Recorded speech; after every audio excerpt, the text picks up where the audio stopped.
as you push forward a little bit on this stuff, you get to the question of technology. Like, what was the technology that built all this stuff?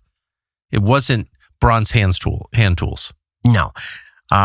They will say that it was, they poured water or sand over the stone and used some type of mechanism to grind it away. They did it with abrasives. But there's no evidence of that. These stones are polished. They're immaculate. Some of the stones inside the structures are polished so well that they're like mirrors. So abrasives can't do that. I mean, I've seen them, and but I was lulled to sleep by the lies that, like, it's just incredible. It's like, how many man hours would that take? Right. About 1 billion. Right. Like, this just didn't happen that way. So is there any hint as to what the technology was that these civilizations possessed? Only legends. There are legends of acoustic levitation that are found in a lot of different cultures. What's acoustic levitation? Specifically Buddhist. There's even a British scientist who's allegedly filmed this, where Buddhists would sing and play instruments at a certain frequency that would cause objects to levitate. And that's part of the legend of how these megaliths were built, was some type of sound waves allowed them to lift these objects and place them perfectly into place. What's a megalith? A giant stone. Giant stone. So there are giant stones around the world that are so large. Again, there's no modern stone cutting that produces stones that big. There is not. There's nothing even. Go to the New York Public Library or whatever granite building you think is impressive, and it's nothing compared to these stones. Right, and you can pick at the mortar between those bricks, and it's kind of slipshod compared to the things that were made thousands of years ago. So I'm just saying the same thing over and over, but like, how could you not look at that and ask questions? Why is Atlantis such a taboo subject with science? It's because I think it goes back to the same thing we're talking about. So what is Atlantis? What do we know about it? I mean, Atlantis is like a byword for conspiracy theory, but like, what actually is it? We first learned about Atlantis from Plato, who talked about it in his dialogues. Was he a conspiracy theorist, do you think? Yes, I think so. People call him a whack job. And Plato described in the dialogues for Plato, he like plays characters, is what I call that. So I think it's Critias, he talks about hearing the story from Solon, who was like his great uncle, who heard a story from an Egyptian priest about this ancient land beyond the arms of Hercules, which people think is probably the Rock of Gibraltar. And it's a large continent, larger than India. And it's populated by advanced people. And there's a cataclysm, and it goes underwater. And he describes concentric rings and waterways and all this technology, if you want to call it that.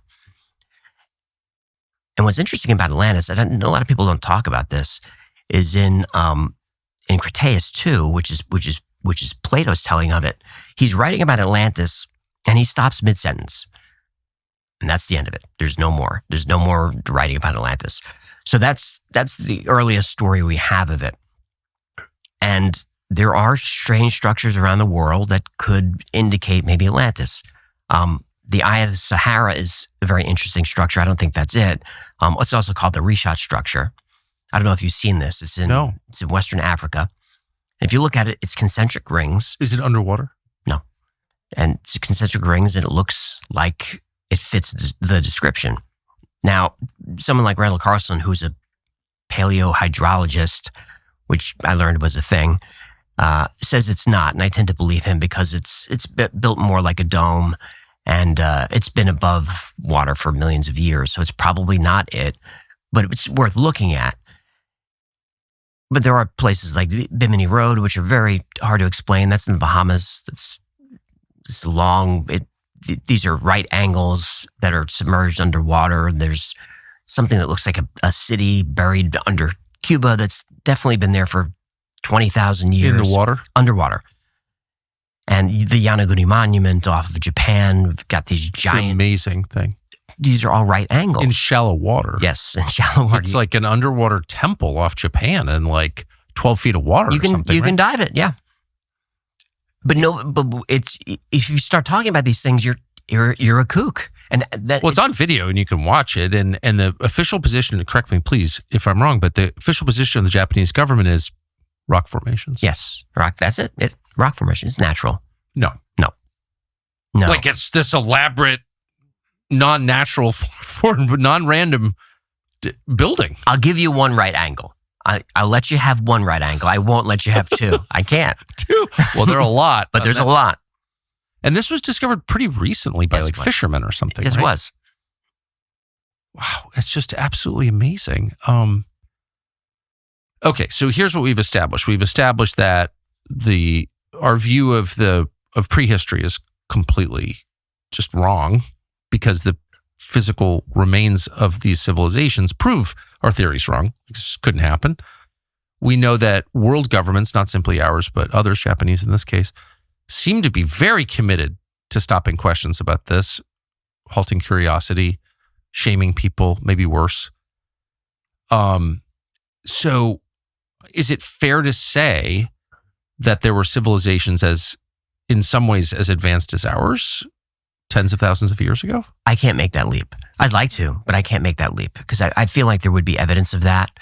And I think this is where Graham Hancock gets criticized unfairly because he's never said that there's been, Atlanteans with flying ships or anything like that. All he said is, we may have been more advanced than we've been led to believe, and it deserves some more explanation. Well, that's obviously true. I mean, it's not a linear progression. So, the history that I learned, always interested in history, is that you had this kind of flowering civilization in the West. China's a different story, but in the West, centered at Athens and then Rome.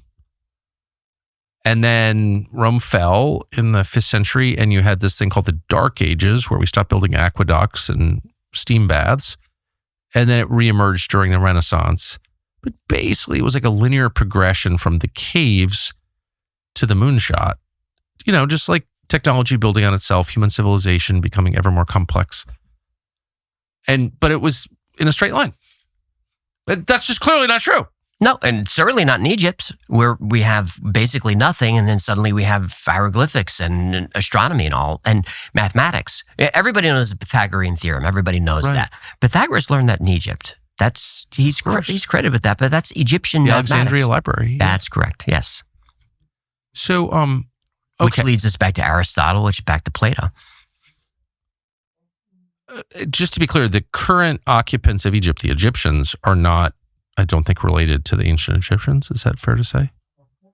I think they are. They are? I think genetically, certainly they are. Okay. I think don't know so. Why I thought that. Maybe I think so. Thinking of Greece. Okay. But civilization can certainly go backward, like much farther backward than medieval Europe went from Rome. Certainly. The pyramids have been not that explored, as noted, but ground penetrating radar has been applied recently to the Great Pyramid. Yes. I think from an airplane, but maybe that's wrong. And satellite. Satellite, okay. Thanks for watching our YouTube channel. We hope you'll subscribe to it. And by the way, you can hit the little bell on there and get notifications every time we produce a video. We hope you'll do that also.